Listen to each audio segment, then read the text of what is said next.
Just focus on the top bubbles: aware, appeal, ask, act, and advocate. It's from this book. I didn't write this. I wish I did. This guy's a professor. He's like a genius. Okay? So here's how people buy. The first thing is they have to be aware of you. They have to know that you exist. You have to do that. If you're trying to buy houses, whatever, you're a realtor, you're getting listings, they have to know who you are. But once they know who you are, your job and your message that you give them, whether it's a targeted Facebook ad, untargeted, you're just talking to somebody at the coffee shop, it's not to get them to the closing table right there. It's just to make them curious about you.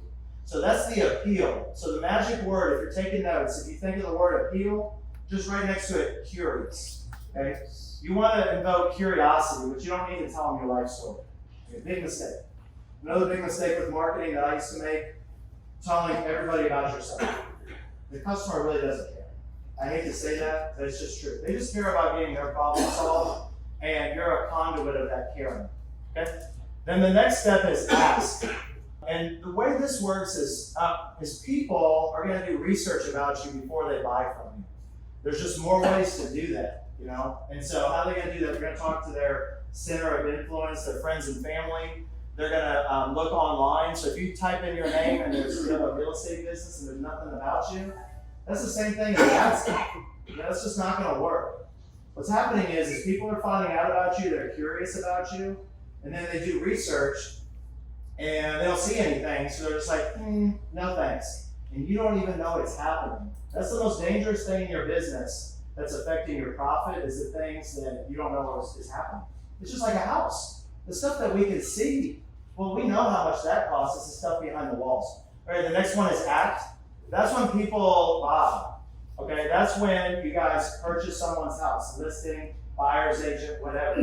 This is a huge mistake right here, where people, they stop. They get the check at the closing table, they don't talk to that person ever again.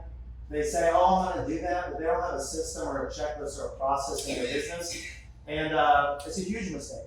This is where customers get service. You promise them something, and if all you promise them is a transaction and it's over with, why would they refer anybody to you? You know what I mean?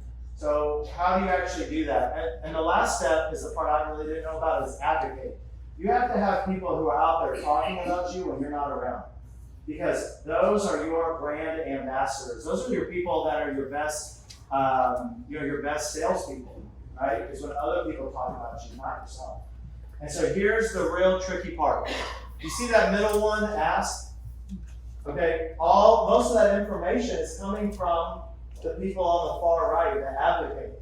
So if you never provide real customer experience after the deal is over, and you're a realtor, and the last time you talk to them, you only talk to them on closing day, and then you call them when you're short on leads to ask for a referral, and then maybe when you run into them at the grocery store, you're not going to get an advocate, and then when people are doing research, they don't find anything.